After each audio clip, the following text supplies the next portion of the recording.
сентябре Эльвира Гельманова планирует отдать ребенка в детский сад. Да вот беда. Единственный в селе садик выглядит совсем уж недружелюбно. Местами законопаченный и запененный деревянный сруб совсем не то место, куда охотно отдают детей. Старое здание и старое здание. Во-первых, оно пожароопасно, как вы видите, оно деревянное. Это в первую очередь безопасность детей. А вот как он выглядит внутри, и не сказать, что форма соответствует содержанию. Против бревенчатых сводов снаружи здесь не доски и скамейки, а мягкая мебель и современные проекторы. Внутри кипит жизнь и ничего не говорит о внешней неказистости. Работающие санузел, столовая, система пожаротушения. Дети играют, учатся, набираются сил. По численности у нас 49 детей, но сейчас ходит мало. Сегодня у нас было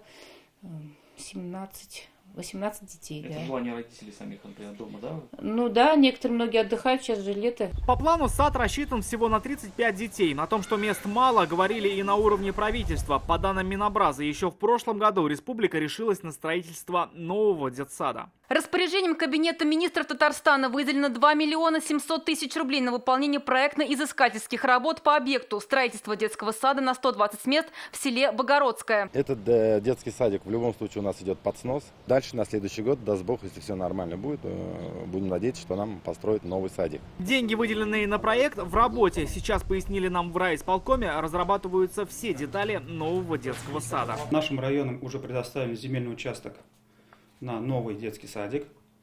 И сейчас мы ждем, чтобы включили уже в РКМ на строительство нового детского сада в количестве на 120 мест на 2020 год. По планам, новый садик будет построен рядом с местной школой.